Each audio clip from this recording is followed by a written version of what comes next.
What is up, everybody? It's Ed Gow Jr. here from Dad Central, and another epic conversation we're going to have today on the Dad Central show. And usually you see my partner in crime, Drew Solon. He cannot make it today, but we're going to still push through. Drew will be back for our next epic conversation. Now, before we go any further, let's recognize that the Dad Central show is sponsored by Dove Men Plus Care.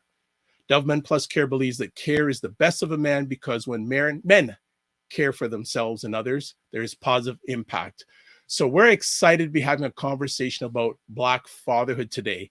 And I have two incredible fathers to share with you. And actually, this is an international conversation because I have a Black father from Canada and we have a Black father from the US with us today. And we're looking forward to getting their journey as a Black father. So we're going to bring both of them up. We've got Matt Prestbury from Black Fathers down in the U.S., and we have Roger Dundas from BuyBlacks.com. Gentlemen, how are we doing today? Doing great, thanks. Fantastic, man. It's a great day. Absolutely. Well, I want to thank you for taking time out of your positive, productive schedules of, first of all, being great dads and also serving your communities. 100%. Really appreciate it, and I don't take it for granted. So before we go any further, Matt, can you give a little background about yourself, well, the organization you represent? Sure. So I in 2008, I started Black Fathers as a Facebook group, and we've been running ever since, going on 14 years now. So with that, in 2019, I was a part of a Facebook community leadership program, and we got funding and assistance with starting a project of our choice. And my project was to create the Black Fathers Foundation as somewhat of an extension of the work that I've been doing through Black Fathers in terms of bringing men together, giving them a platform so that their voices can be heard, they can be resources to one another. So the foundation is about resources in a multitude of ways. Our number one way that we provide resources is financial. So we assist men with financial needs, and we're currently working to provide other things such as diapers, wipes, and those sorts of things for fathers when they find themselves having challenges. Other part of it is networking and bringing other organizations that work with men, particularly Black men, bringing them together, because so often we see organizations working in silos and people doing their own thing or even working in cliques. But one of the things that I really wanted to push is that I think it's very important for us to collaborate and work together because we're a lot stronger together. And then doing things like this, being on interviews on your show and creating media ourselves so that Black men can continue to have a space to tell their own stories and speak for themselves. Wonderful. And I always like to get you to share this. How many members do you have on your Facebook group? 96.1 thousand currently.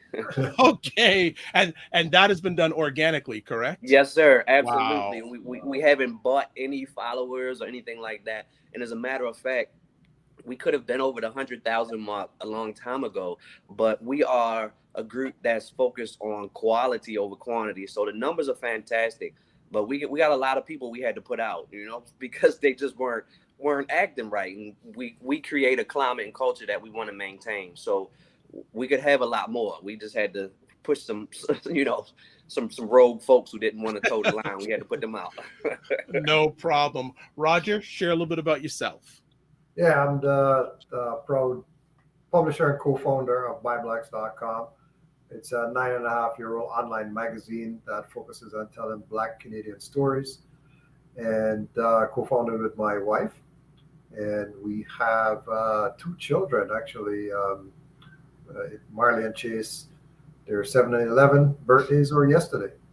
Yeah, so they have the same birthday date, 4 years apart. Nice. Fantastic. Well, really excited to have this conversation happen. So let's start off with our opening question for both of you. What was life like growing up?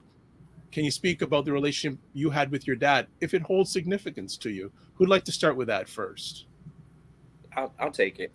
So I very early on, I had a very close relationship with my pops, and we did a ton of things together. The things that always stand out in my mind are, number one, the road trips we would take, places we would go, and just different kinds of experiences that we would have that a lot of my peers, I will say, didn't necessarily get to experience that I know of. So those are things that really stand out in my mind. We went to Montreal one time. I was like 8 or 9. Mexico, we went to like Laredo and walked across the border into Mexico and hung out and did that sort of stuff. Always baseball games, Orioles games, or wherever we would go. Like when we went to Montreal, we went to a baseball game and watched the Expos play when they were still there. Philly. So that's one thing I always carry with me is the experiences. Um, Later on, when my mom and my pop had separated, living with my dad for a while, and then I decided to go live with my mom.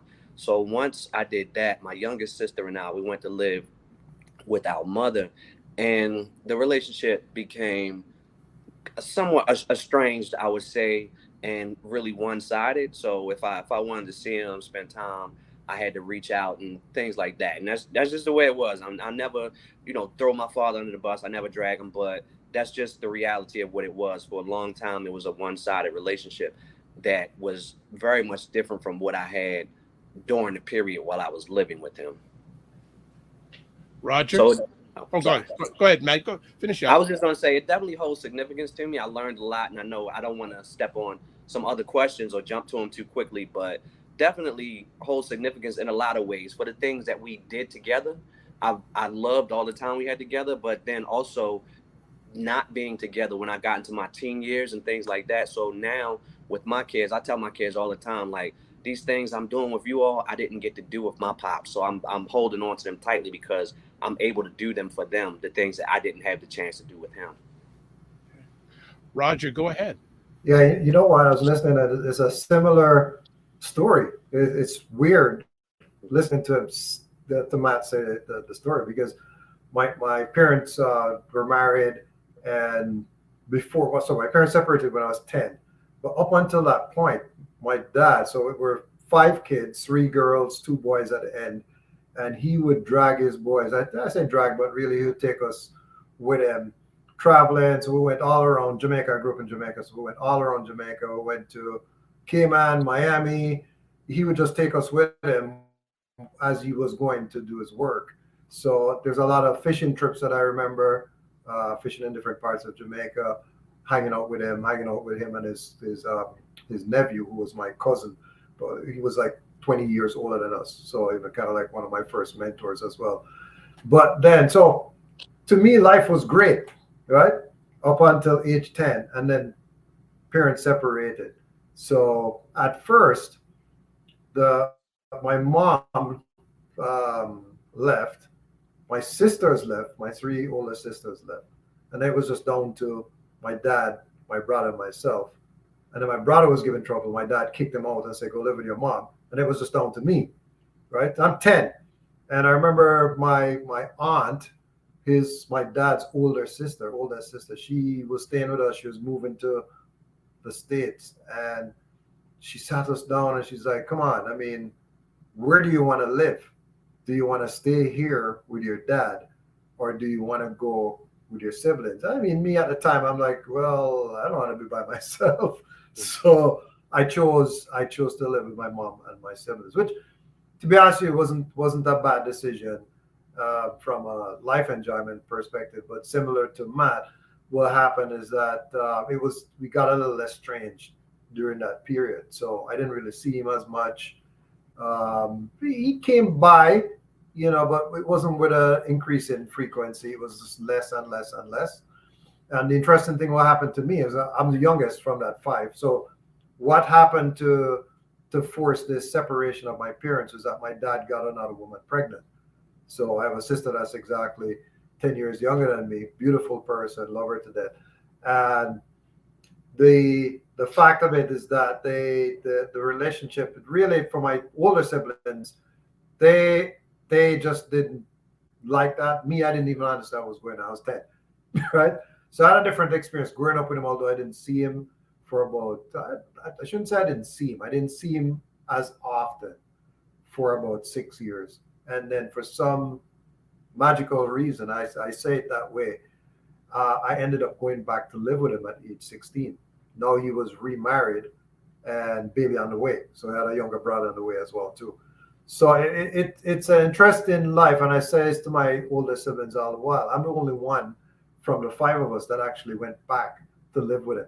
and I lived with him for about 9 years, up until the point where he kicked me out. So, and I say he kicked me out, and it was totally um, well within his right to do that. I wasn't wilding out or anything like that, but it's just that, as they say in Jamaica, two bull can, rule in the same pen, right? That's just life, right? Another friend of mine will say that adults mustn't live together unless they're married. you know, so there are different perspectives on it, but it was an interesting experience because I felt like that 6 year period where I wasn't living with him. My life I went from being an A student to an F student. Wow. A to F. So I was always an A student. It's just that I wasn't applying myself. So what my dad did was come back with that good old school discipline and structure, right? So everything is normalized. Focus on your schoolwork. I'll provide you with everything else you need. You just focus on your schoolwork. But that's what he did for me. So I always say that, and I said this he died last year, January, and I said that in my speech. I said he saved me because I don't know what would have happened if I didn't go back to live with him. He kind of just brought back that structure into my life. So, and we never got along at that time, right? Understand something that we weren't really seeing eye to eye for those 9 years, but the day I moved out, we became best friends. He just wanted me to become a man. That was what it was all about. Become a man. Become responsible for yourself. It's so amazing that I'm blessed to have so many conversations like great back fathers like yourself, and you go back to those days, and many of them had a period of time where they weren't with their father. Yeah. And I want to ask both of you, how did you manage those years, younger years, not being with your father? So for me, it was tough in only to the degree I felt like, to the degree that I didn't do the things that I used to do. So some of those experiences I then missed out on, and it was tough because if I wanted to do anything with him, I had to initiate it. So I wasn't completely without him, but it was still tough nonetheless because everything had to be on me. It wasn't a, hey son, let's go do this, let's go do that, or even to come pick me up. Like when I wanted to go to his house, I had to get on the bus and go across town and go to stay at his house. So that was a tough part, but at the same time, it was interesting because I loved my pops, but when I moved out, I did have some ill feeling to an extent because of the way, like things that he was doing and telling us, and the way that his discipline and stuff like that, I wasn't a huge fan of. So when I went to live with my mom, and my mom spoils any and everybody that comes into her house, so I was like, I'm living a life now. I don't have to do jack. I was, so that thought of missing my father, it came every now and again. But as long as my mother was taking care of me, I was good. And then 16, I started working on my own, so I was like, man, I got it. I'm basically a man now. I'm good. Roger? Yeah, that's a good question. I didn't even think of it. We just coped. We just carried on. No, I gotta say, my mom is to me still the greatest person that ever lived. So I was living with her. So just like Matt, I mean, life was great. I'm the last child, wash belly, as Jamaican call it. So life to me was, although we didn't have that. I must point out to that we didn't have the material things. So my dad was, he was a successful businessman. So materially, he had more, comforts. So the 6 years period was not as materially comfortable, right? Um, so that to me is the real big difference. And then, like the traveling thing slowed down because, as I said, we would go with him. No, he wasn't doing that anymore, or it just, I'm not sure why. To be honest, I'm not sure why. So it's the impact was just not having that male positive guidance. That's really what the difference is. The female guidance is different from the male guidance. And that's why I always say, I mean, it might sound sexist to say, but I always feel like men need men in their lives. Women need women in their lives as well. They need both. Don't get me wrong, but there's a reason why. The male discipline is just different. And from my observation with my friends and my cousins and other people, it's just that male influence in a man's life makes a major difference to how they turn out. If I can jump Yeah, in, absolutely, please. I definitely agree with that. And for me, the situation, my mom had remarried, but I was not a fan of her husband at all. So he was Mm. not any kind of positive male influence on me. So just thinking back, they're like, I know there's certain things that my pops would have done that this man didn't do, and things like that. So I didn't really give it a lot of thought in that way. But I know that there's certain things, like now that I think about it, some of the things that I'm doing with my children, like as they apply for colleges and things like that. And I'm like, I really wish I would have had my father at that time when I was applying, because like I applied to schools, I got accepted, but I didn't have the money to pay for it. So I'm like, nobody really was pushing me and telling me about scholarships and things like that. And that's all the sorts of things that I'm sure my father would have told me, because he's all about the money and how to get to the money, and and all of that sort of stuff. So he would have schooled me on that, but he wasn't there. And for me, I didn't always want to reach out, because I felt like I shouldn't have to. I felt like, it's this should be a two-way street. It shouldn't always be on me. So to an extent, to think about it, I'm sure my pride got the best of me at sometimes, and I was just like, man, forget it. I ain't calling him. I ain't doing this, because I always feel like I gotta kiss the ring. Like I just gotta, that whole sort of thing. Like, come on, man. Good stuff. Oh, I love that. Kiss the ring. That's a quotable. That's a Mhm. quotable. What's interesting too is I did. It's so weird the similarities because I did like apply to universities. I got through to Baruch in New York, and I brought the acceptance letter to my dad, and he's like, "Oh well, who's gonna pay for it? I'm not gonna pay for it." So it's the same thing. I didn't even. Yeah, I got in, but I wasn't really looking on the other side of how's it gonna get paid. What were the scholarships available? Where were the scholarships available at the time? I didn't have that support. I did have a sibling. One of my sisters helped me with it, but we didn't look at the sponsorship, the scholarship side. We just looked at the application side. So, and to make the point, he did pay for me to go to school, college in Jamaica. So he did that. And then while I was going to school, it was 4 days of school, 1 day off. That day and the weekends, I worked at this company for the whole 3 years. And during the summer, I worked at this company. Wow. So that was my life. So a lot of people, I had friends who were just they went to school the day off. They would just hang out and go to the beach and whatever. I'm working weekends. I'm working.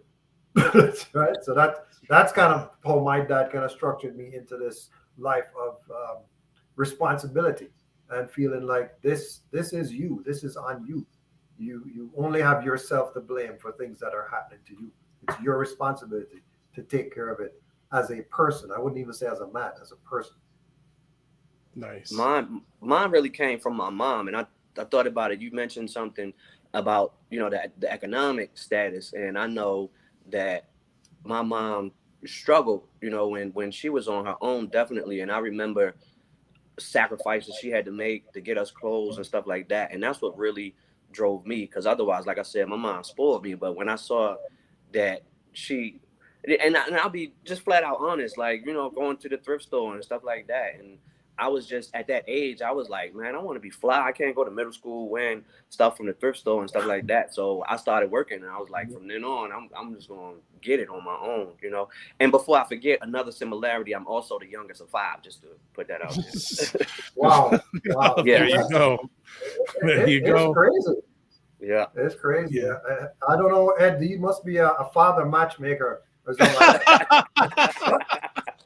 Once he had us on a show, I was on his show, and the three of us, all three people, dads, had one common thing: is that their fathers had passed. That was a Mm. commonality. Yeah, and we spoke about that as well too. So as I said, I mean, don't get me wrong. In the end, he was my best friend. He was my biggest supporter, and confidant.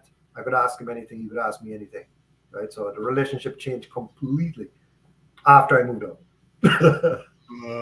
It's something how it turns around, because now my father texts, like, we had a falling out. I had to block him on Facebook before and all of that kind of stuff, but now he texts me like regularly, and I'm 46 years old, and this is like I get giddy like I'm a kid again, like when my father texts me, because that's all I ever wanted, was for it to be a two-way relationship. So it's not all on me, So when he reaches out and he just says, "How you doing, son?" and things like that, it means the world to me. Nice. Oh, that's awesome. Let's move it on. So let's chat about. Can you both of you talk to us about your journey becoming a dad? What fears, hopes, or challenges came up in the process, and how did you manage them when they did come up? Roger. You want to take that one, Roger? What's funny about me becoming a dad is I never thought I would become a dad. So that was the first thing. If I can be transparent, this is a show of transparency. So I remember the doctor said I had low sperm count. So that was the thing, right? So I never thought that I could, get a woman pregnant now, at that point. So I started out later, right? And my now wife, she got pregnant. And we have baby on the way. So the fear, and I always tell my son that he changed me for the better, in that when you have a kid on the way, you start to take life, well, not everybody, but if you are a responsible parent and you're intent on doing the best job that you want to do, you start to look at life differently. So you start to make changes to your, and I'm glad that I started late, to be honest with you. The only thing is that I won't have the time to see them grow to a certain age. That's fine, unless we get that pill and I can live to 200. But the thing is that when you start older, well, for people like me, I partied when I was younger. So I have no desire to go out and go to the bar or go to a club or nothing. I have no desire. So I'm a 100% family man, right? I'm here to support my kids. So in terms of the journey, when he came around, it just cemented that fact that certain things I just didn't involve myself in them much anymore, right? So that was one of the greatest things that he did. And then just focusing now, and this is the big thing to me, like focusing on being a better person. So you start to, when you have a child, the child reflects the good and the bad of you. It's like a mirror, right? So you're looking on this little person. This person is mimicking you, the good parts and the bad parts. And when I started seeing the bad parts show up, I was like, well, I gotta squash that. I gotta squash that. So that's the thing that I think the fears for me is, am I going to do a good job? How am I gonna, my hope is that the child turns out to be a successful person. And when I say successful, I don't mean monetary success, but a good person. That they're self-actualized and they have the right approach to life and they're decent, operate with integrity, honesty, right? So that's really, for me, the fears of as a dad is that I'm going to raise a good person to contribute, a good human that's going to contribute to society. That's really my thing. Matt? So I'll say this first. One place where we don't have similarities is I had no problem getting people pregnant. That was for sure. Okay. So that's where so let me just be clear. Hold on, let me just be clear. I didn't have any problems getting people pregnant when I was younger. Okay. People got pregnant, right, but they decided not to have the children. Oh, right. So it was later on in life when this doesn't even make sense. Because I've gotten people pregnant before. So anyway, sorry. So that's to clarify that. Understood. No, I'm glad you cleared that up. I'm glad I've never had a problem. And it's funny because my current wife, she actually told me, like, when early on when we were together, she said, "Oh, the doctor said it would be hard for me to get pregnant," and I said, "Hold my beer." And then, you know, 2 years later, you know. Hold my beer. Let me get to work.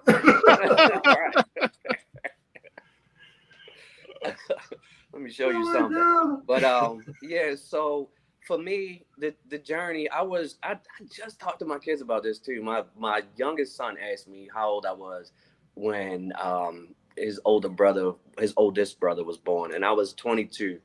And actually, by the time he was born, I think I turned 23 because his birthday is the same month as mine. His is the 27th, mine is the 2nd.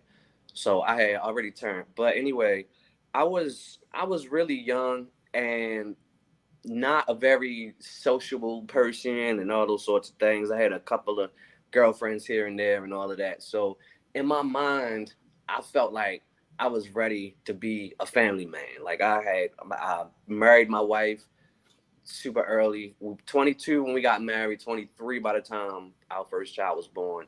So we weren't fooling around. But like I said, in my mind, I felt like I was ready. So it wasn't an accident at all. Oddly enough, you know, I was like, we're gonna make a child at 22 years old. I was planning to have a baby. Like, Mm-hmm. who does that, right? So he was born, and then 17 months later, his brother was born. So I said I had no problem. I had some swimmers on me. I definitely had some swimmers. So no problem making these babies. Uh, but it was exciting for me because I didn't really know any better at the time. And again, I had my mom there to help and all of that. So she was a huge help, always has been from the day he came home from the hospital. So of course, the whole process and throughout the process, I went to every appointment. I did everything. I lived when she went into my ex-wife went into labor. I lived in the hospital until she came home.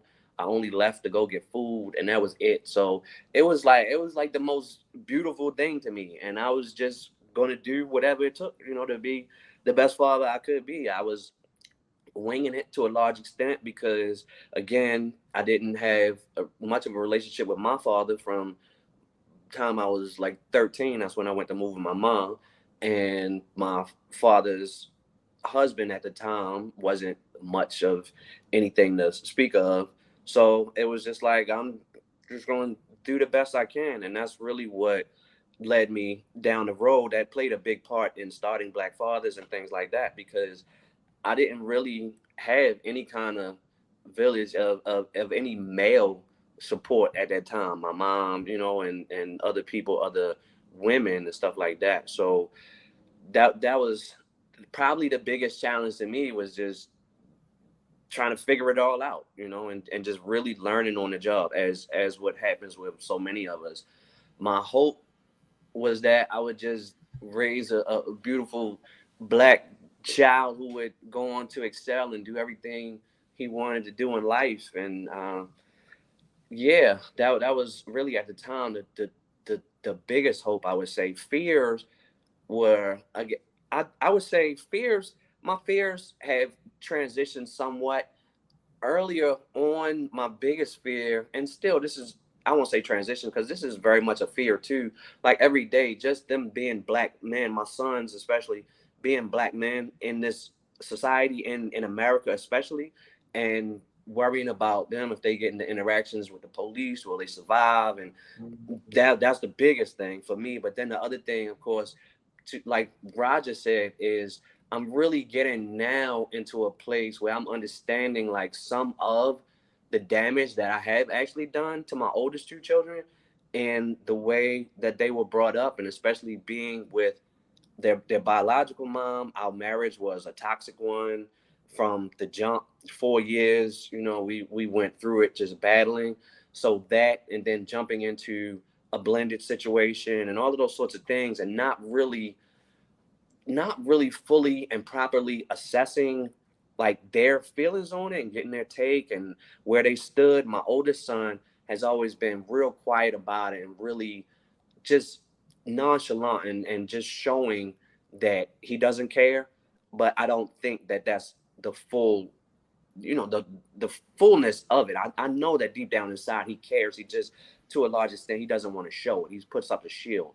My middle son, he's so much different because he's definitely clearly shown us and told us that he wanted to have a relationship with his biological mom and all of that. So later on, we worked to try to bring them together and let them have a relationship, but she just wasn't trying to do it. So I just feel like we didn't really hone in. And I've never been I've always cared, but I've never been a big talker. And that's the thing that my wife really had to teach me about, was really talking and listening to these kids and getting, not only just listening, but getting into deep, meaningful conversations.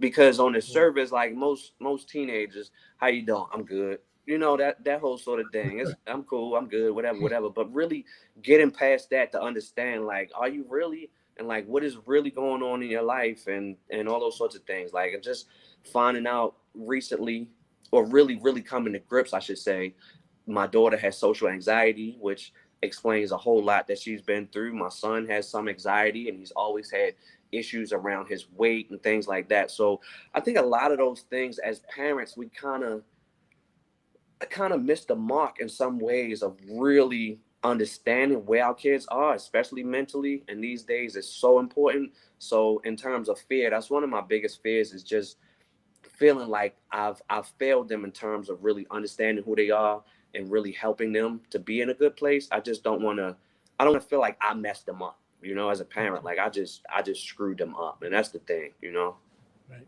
We're having an epic conversation here about Black fatherhood with Matt Prestbury from Black Fathers Foundation in the US, and Roger Dundas byblacks.com.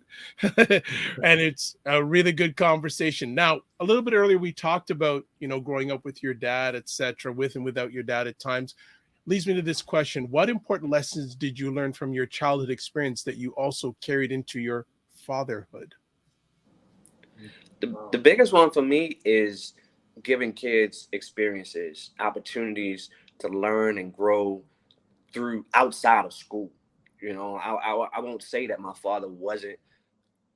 I can't remember like how hard my father pushed me as far as academics go, but I know that all of those things, the road trips we went on and all of those sorts of things, were about learning as well outside of the school building. I learned so much just going so many different places and doing so many things. That's really one of the biggest things. And so I've always taken that to heart. And with my kids, every opportunity I get, we go places and just to have those experiences and learn different things about those places, to know there's so much more, so much more to the world than just Baltimore City, even just Maryland, to get out, and even just the United States. My son, I know it's a part of the United States technically and all that, but my middle son, for his birthday last year, took himself to Puerto Rico. And these are the sorts of things I'm like, just get out there. None of you have any children yet. You're not married. You have nothing holding you down.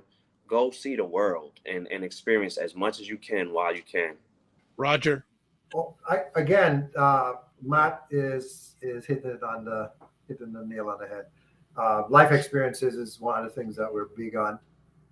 We try to expose our kids to different cultures, different food, different experiences, different places, even within Canada, right? So just even doing road trips or whatever, because those are the things that you remember. That's what I remember. I can tell you every trip that I've done with my dad. I can tell you every fishing trip we did. I can tell you when he took us to watch Pele play against Jamaica in an invitational game, and we almost got trampled by some, there's a stampede. I don't remember. I think what happened is Pele got injured and he came off at halftime. People came there to watch Pele, right? So they started, pushing and everything. And I remember my dad just protecting us, like standing up and taking the brunt of the people, stampede. Anyway, so, some of the things that I try to bring to these kids is a rounded experience. So I don't want to go off and do one thing only. So, like my son, he plays sports. He's a soccer guy. He does his video games too. So he's playing basketball now almost every day with his friends from the neighborhood, but his sport is soccer, right? And he plays NBA 2K on Xbox. So he does his thing, right? So he's into arts as well. He's a good artist. I think it's crazy. I didn't even realize, but I've laminated a few of his pieces. He's only 11, and he's done a lot of really good artwork. And then academically, it was, I'd say, he's an A- average. So you can't ask for more than that. They were a kid in school, and both of them are A average students. So academically, they're doing well. But I think what really helps too is to surround them with a village of people. So that's the one thing I missed. That the village got splintered when we were growing up at age 10, because back then people didn't know. My father's friends are like my mother's friends, my father's friends, they pick sides. So then therefore there's some friends you don't see anymore or anything. So the village thing is very important, not for them just to have like quote unquote cousins that are not blood. We are. We have all these cousins as aunts and uncles that are not blood, but they form a very important fabric in this village upbringing, right? So they know they can go to uncle this or aunt that. They have different people in our network that are different professionals, so they can ask them as well too. There's entrepreneurs and there's professionals in our network. So whatever they think they want to do in life, they know that there's somebody that they can go to and ask them about it. So I think that those things are important. Just that Nice. whole balanced upbringing. Nice. All right, let's find out this. And both of you always got a lot on the go, but how do you balance being a dad, family life, career, health, and other parts of your life? Roger, why are you shaking your head? And Matt's just grinning. There's no balance. If you set out to be a good parent, if your son gets injured at school, it doesn't care. I don't care if I was meeting with Elon Musk. I'm gone. The meeting is over, and I gotta go take care of my kid. So there's a certain priority level that is intrinsic in being a good parent. So families first. Whatever is happening to my wife and my kids, that's high priority for me. I'm not gonna put career or anything else in front of them. So that's how I operate. So that's why I said there's no real balance, because at any moment I'm like a EMT waiting on the next to quash the next emergency in the family unit. Luckily there's not too many. There's not too many emergencies that pop up. But I think for me, because I do run technically 3 businesses, and I feel like I run them pretty successfully. They're all profitable, right? So what I have to do is I focus, and Ed knows this. I'm an extremely focused person. So I'll work out a certain way. I'll sleep a certain amount of hours. I'll wake up at a certain time. I'm the first person up in my house, so I can get up and get some important tasks done before they wake up and start with the emergencies, right? So that's kind of how I kind of structure that, so I can get that intense focus, and then I simplify. I'm not into complexity. I like a simple life. So the business model, I simplify the business model, and I keep on simplifying the business model, because we're not perfect, right? We keep on working on simplifying life. And the other thing that I focus on too is being a minimalist. So that's where a lot of people, they don't know this about me, but I'm an extreme minimalist. Like there's nothing I'm going to get unless I need it. And if I figure out that I don't need it anymore, it is gone. I'm talking about material things. I'm not going to keep material things. I feel like it's like a dead weight on your whole system. So in terms of balance, it's focusing on and staying in the moment of things, right? So Matt doesn't know this, but I'm not on social media. Let me say that again. Buyblacks.com is on social media. Right. Konvo Media, the marketing agency, they're on social media. Roger Dundas is on LinkedIn and Pinterest, because I get some good DIY stuff and minimalist ideas and inspiration from Pinterest. But I came off Facebook in September 3rd, 2019. I came off Twitter. as well. I was never on Instagram, and I have no plan to go back on any of them because it's a time suck, and I don't have the time. I want to spend the time. I don't want to spend the time scrolling and going down that rabbit hole, and 45 minutes later you're like, why did I just waste my time? you know. So rather than take that time, I take that time, that 45 minutes, and invest either in my family or my business. And that I feel very, very rewarded right now. I don't feel like I'm wasting a minute on anything. So that's how I balance. I focus. I focus in, but the priority is family first. Matt? So another couple of places where we differ. I spend way too much time on social media. Any advice I would give you, it would be way too much. Hire somebody to do it. But I'm working on it. I take sabbaticals, I would say, every so often. I get off completely. I have, excuse me, definitely gotten better, and even in terms of Black fathers, like we have an admin team who really does all the work. I just jump in every now and again.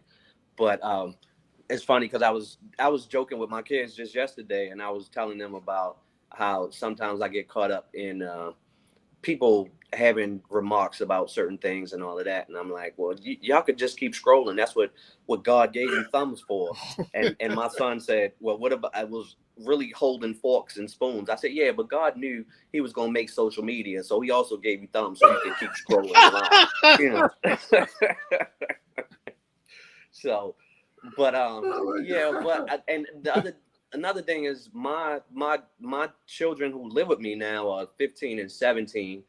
My daughter will be 16 next month, and son 18 in October. And then the other two who are still in Baltimore are adults. So with the teenagers, it's not as much to balance anymore. My biggest balancing act is I'm a chauffeur now more than anything. So I take them back and forth to work and everywhere else they need to go. That's my biggest thing. And I kind of like, honestly, over the course of the summer, because my youngest son is working a full-time and a part-time, and every so often when he gets a job, he also does pressure washing. So, and then my daughter is working somewhere totally away from where he works. So it's all, and there's no public transportation. So like I tell people, when I first started working, I walked to work back and forth every day. And then, excuse me, when I worked where I wasn't in walking distance, I would catch the bus. Nobody ever took me to work or picked me up ever, except for MTA. That's who picked me up. What we say in Baltimore, Mark, Tony, and Anthony. That's who picked me up. Mark, Tony, and Anthony. So this is a whole different world for me. So pretty much I'm a chauffeur, and then I balance by getting things done when I can, when I'm not taking them back and forth. That's my main measure. But I really do work to find time. At the moment, I'm running the foundation full time. So I'm at home. I'm not in the school system anymore.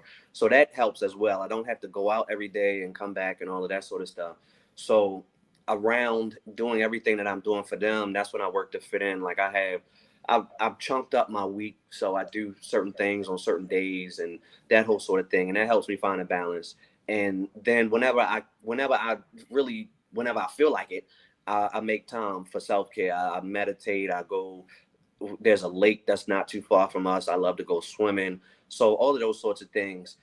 It's not the number one priority, but I definitely make it a priority. I make time. Like some people say, well, if I can find time. No, I have to make time. And everybody, I feel like, should make time. So regardless of everything else that you have to do, the business, the family, and all of that, that self-care piece, it may sound cliche, but it's hugely important. So you really have to make time for that. So that's what I do. The children, of course, come first, and then the other things, kind of fit in where I can fit them in around that. But they can go back to school, so I'll be all right. Okay. And the first time that my wife and I went on a trip with just us was July 16th, 2022 to July 20th. So last week, pretty much. First trip ever, just out of the country. Right? So we've done we're close to Niagara Falls, or like 2 hours away from. So we've been to Niagara Falls for 2 nights or whatever, and her mom would come and stay with her. But this time, yeah, we went to Jamaica, and I had one of my mother's best friends come and watch them and stay with them for the 5 days that we were gone. So even that, I mean, it's not easy. Without the village, it would have been impossible, right? Without having that village around to help you. So the village does help, even in the neighborhood too. Just having good neighbors that have kids and their kids play with our kids. It's a whole, everything kind of helps you to balance. So being able to make this call right now, right? It's a lot of arranging to do a call in your house and not have, screaming and everything going on with an 11 and a 7-year-old, right? So I'm just saying. Yeah, I had to come to a hotel. No. You had to do what? I had to come to a hotel. No. You see what I mean? Oh, God. There you go. Okay. Now, I think you may have touched on it earlier, but have there been any specific resources or experiences that have helped you become a better dad? The Black Fathers Facebook group. and that's a fact. Now I gotta go check that out. Yeah, please do. That can be your excuse to be on Facebook and then get off. Just go to the group and then don't don't get caught like me. I can access it forever and ever. No. I can access it through my wife's account. I'm the one that's not. Okay. No, we don't let wives in though. We don't let wives in. So you gotta. Oh. Gotta work around that. Men only. But he's trying to get me. This guy's trying to get me back on Facebook. Realistically, it has been a tremendous help for me because, of course, there's not a whole lot out there, and even us as Black men in the society, which is one of the reasons why I started the group, is that even when we get together and do things, we're not really talking about fatherhood. Like, we'll talk about women, we'll talk about how much money we got, we'll talk about our cars and basketball and all of these sorts of things, but very seldom, especially back then, I know there's really an uptick because it's become more of an acceptable thing and more of a encouraged thing to really talk about fatherhood and express how proud you are to be a father. But back then it wasn't something we did a lot. So being able to come to the group and really have people be open and transparent about the things they've gone through and to get different perspectives too. It's a lot like, I not grew up, but I've raised my younger 2 children with the belt. They got spankings, and then the other 2, or I should say the other way around, the older 2, when they were younger, the younger 2, we really got away from that. And part of it was, I got old and I was tired, but it was also getting perspective from other people who was like, man, you really don't need to do that. And when you think about it, like, you know what, you're right. I really don't need to do that. I can be a very successful parent. My children can be fantastic kids, probably even better kids if I don't whip their behinds. So, I stopped doing that. So I would say that's the main thing. And then I've had some other mentors and people I know who run fatherhood organizations and things like that who have helped me a lot. But for me, the biggest thing, just flat out honestly, has been being a part of Black Fathers. Roger? Yeah, you know what? For me, I haven't really benefited from the fatherhood organizations here, but I've looked on experiences within my family. And so my brother, he has 7 kids with 6 women. And I am in touch with 3 of them. So, when I talk to them and when you hear the dissonance, right, and that feeling, and even going through what I went through with my own dad and that disconnection that happened for a while. So those experiences make me know that I have to approach things differently, right? So I have to stay engaged. I have no qualms, and Ed knows this. I'll talk about emotional stuff anytime with anybody about anything. And my friends know if you can't open up and talk about what's affecting you, then maybe we shouldn't be friends. I don't want to talk about stats on basketball games. And, I love soccer, football. I love football, right? I watch Premier League all the time and all of that. But I don't want to be talking about who's playing on what team. That's just entertainment. That's not our real life, day-to-day, what we're experiencing from an emotional perspective. That's not what's going to help support me. So a lot of my male friends with kids too, we talk about like how do you deal. We talk about these things. We talk about how do you deal with a kid that's doing this. How do you deal with this in the school system? How do you deal with your wife and this? These are the things. These are real conversations that we as men need to have. You know, and when I say men, I mean I'm extrapolating this too because there are trans men too, right? So there are people within a broader community of parents that identify as men that we're having these conversations with, right?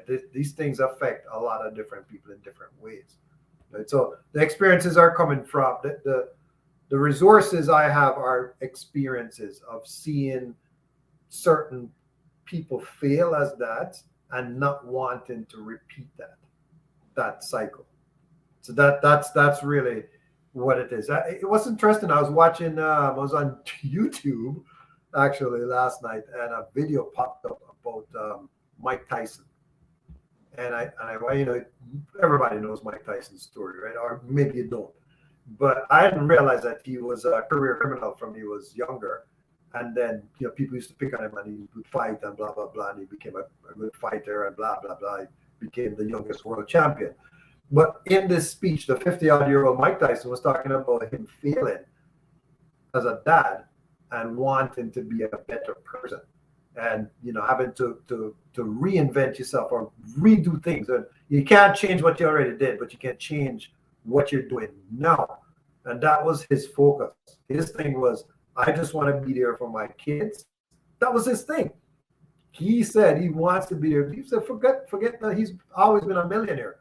From he was a boxer, age 20, he has always been a millionaire. So it wasn't about the money.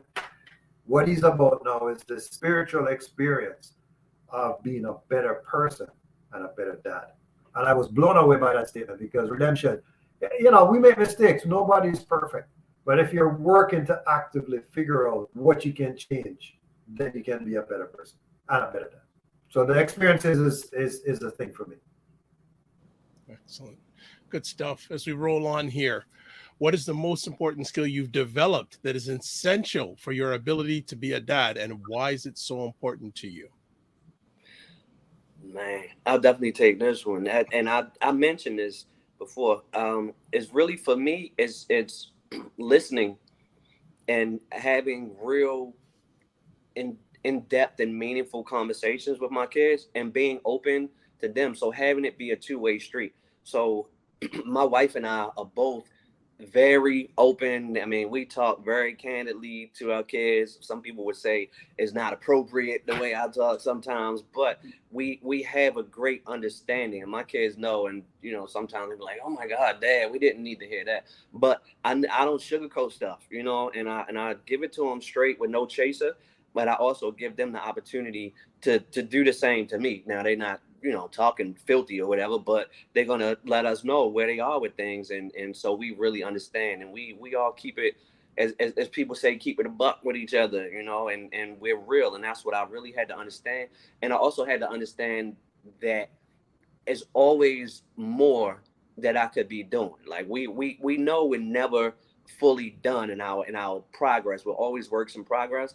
But for me, like even with just thinking, okay, well, I talked to my daughter, she says she's okay and stuff like that, but I don't really go any further, and I don't ask probing questions and things like that. So I think to really have that kind of communication where it's not just surface, I think that's really important. And then to also just be aware. Like my wife always says her spidey senses, like the boys would say stuff and she would be like, "Oh, my spidey senses are tingling. That doesn't sound right. Let me go talk to them and let me dig into this a little further." And I don't always have those senses and I don't want to say it's just because I'm a man, but it's because I'm me, I guess I'll say. And I just don't always I'm like, man, it's not that deep, it's not that serious, it'll be all right. But sometimes you come to find out it really is, and she's right more times than she's not. I'll give her that credit. Roger? Yeah, I think it's patience. It's just to kind of step back and it's just true. The listening skill is a part of being patient, because if you have no patience, you cannot listen, right? Because you just have to sit there and wait and get them to open up about their feelings and everything.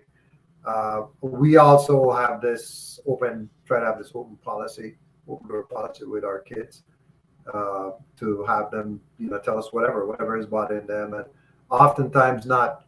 When you get to the root of the problem, it's not what you think, right? You're thinking one thing, but they're feeling a different thing.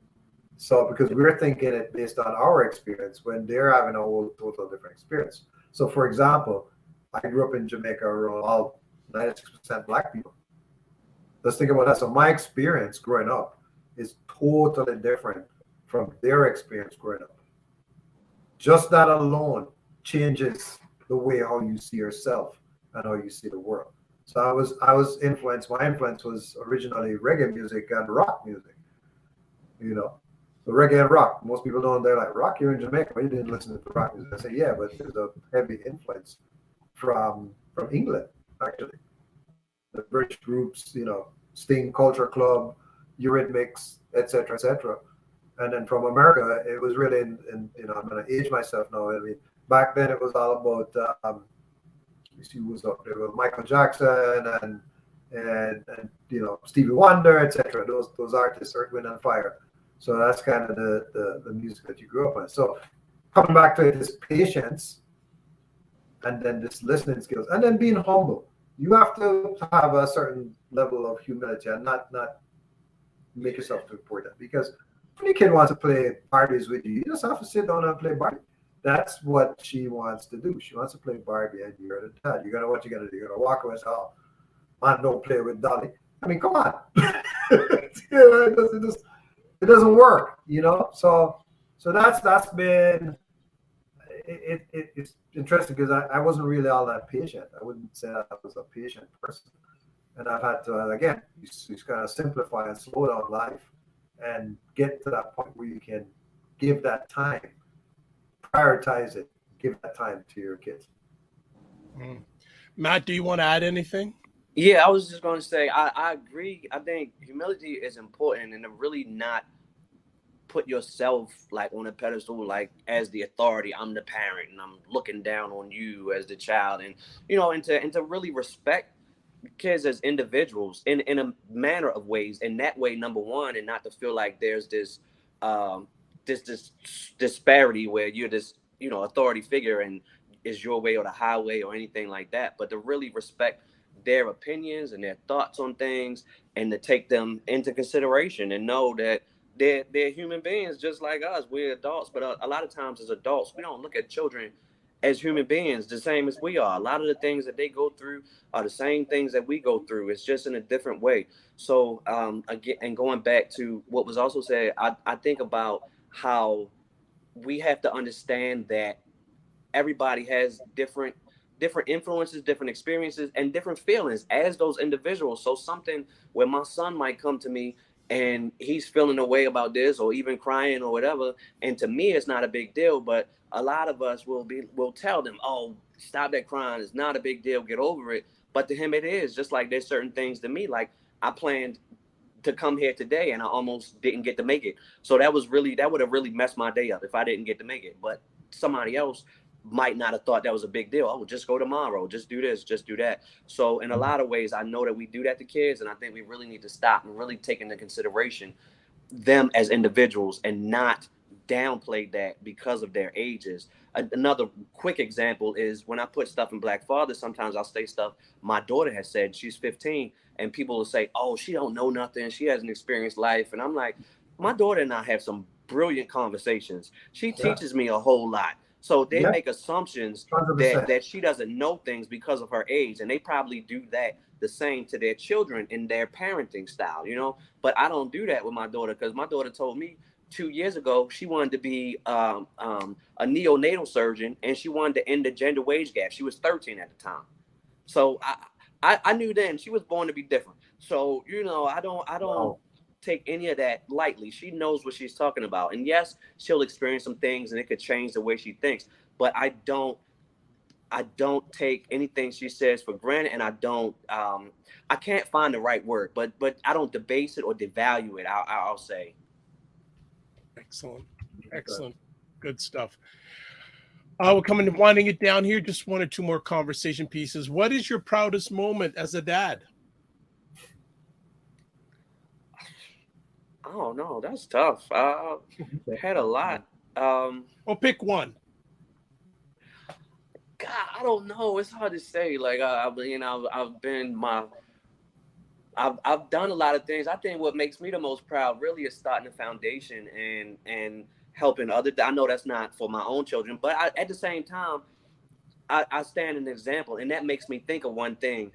A very proud moment was when my son told me that he was talking to one of his roommates who didn't have a father in their life, and my son actually told him, and I promise this is not just a plug for Black fathers or anything like that, but he was telling him like the young man, because his father wasn't in his life, he was really projecting and saying all these negative things, and my son was like, well, my father is not like that, and actually my father has created this thing, and there's so many other fathers in this group that are the same way. So for my son to take that, I know that the things I do, like they are proud of me, and that makes me proud to know that I've done something that makes them proud to to go out and tell the world I'm their father, but not only just to say I'm their father, but really having pride in the whole idea of Black fatherhood. That means a lot to me. Nice, Roger. Well, I'm still thinking, but one of the things I saw recently, one of my son's teachers, she sent him a card, and the essence of the card was that she thought that he was just a joy to teach, and that he challenged her thinking on a lot of different concepts. I mean, you can well imagine, by the way, my wife is a DEI educator, diversity, equity, and inclusion. So our kids are very aware of the racial issues that exist in the world and the different challenges and disparities between different groups of people. So my son, he challenges the status quo. And I think for her to have sent him a card like that, and throughout the whole term he was talking, he said that he really enjoys this particular teacher, who's a white woman, by the way. And seeing him get that card from that teacher, I was saying, boy, there must have been something that we did. That's what I said to my wife. I said, there must have been something good that we did to make that boy be like that. And he's not perfect. Nobody's perfect, as I said. But I have never gotten a card like that from a teacher. I'm just saying. I mean, and then when the other part of it was when we read the report cards for this last, it was amazing. It really, I can't. Every teacher spoke about how great the two kids were, and I said, well, we have something to do with this. We actually are the ones that are shaping this whole behavior. So we have to stick to the script that we have. So that if it's a proud moment, it would be that. It's their accomplishments. When I see their accomplishments, I feel like I had something to do with it. Excellent. Nice. One last conversation piece. I would be remiss if I didn't ask each one of you to give a message for Black fathers. I'm gonna try to keep it short because my phone is dying. But I would say for Black men, just enjoy every minute of it, and also think about the kids, not only your kids, but how much it means that you are a father figure when you go out and you represent a lot in terms of who we are as Black fathers. So it's not even just about what you do for your own, but also how you carry yourself outside of the home and everything, and in terms of being a representation. But enjoy it and know that we are not who the world may say we are. So stand up, stand proud, and be who you are, and be a living example every day of the best of Black fatherhood. Roger? Yeah, and coming back to your self-care comment earlier, you have to take care of yourself first. It's like that message on the airplane when the oxygen mask drops. You have to put it on yourself first. So that means that you have to work on being a better person first. That is your first goal: body, mind, and soul. So cleansing yourself, eating the right food, exercising, thinking positive thoughts, hanging out with positive people, right? And it's getting that time for self-reflection. I align myself because I know who I am. I have to align myself with positive people like Ed, to kind of guide me and show me. That's why I said he will say it's me, but I'm saying he's the one that kind of puts a stability factor from a positivity perspective, from like approaching things differently, right? So when you start to align yourself with positive people, Black fathers, that's the message today. And take care of yourself. Thank you, Roger, for those kind words. It's appreciated and never taken for granted. Matt, before your phone runs out, how can people get in touch with Black Fathers? First and foremost, blackfathersfoundation.org. That's the best place to go. Go to our website. And then, of course, we have the Black Fathers group on Facebook. If you are a Black man, you can join, whether you are currently a father or not. We also have Black Fathers in Company on Facebook, so they can go there. And our page on Facebook, the Black Fathers Foundation. Excellent. Roger, buyblacks.com.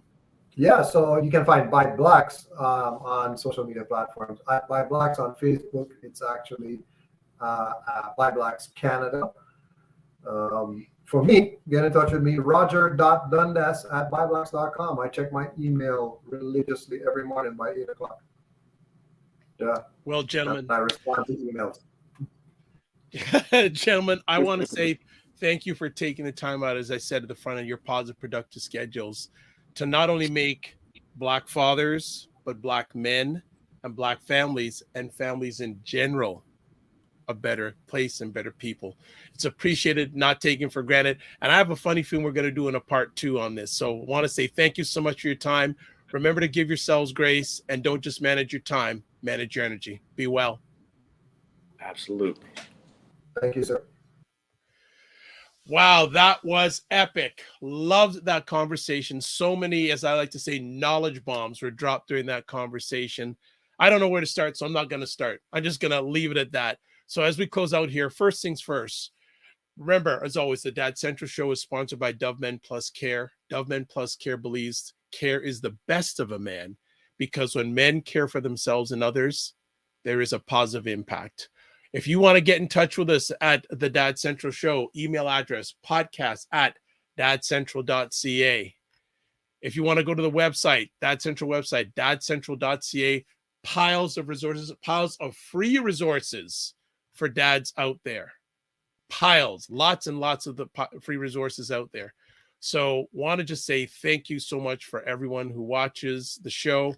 And if you want to catch replays of the show, you can catch them at dadcentral.ca/podcast. And that is it.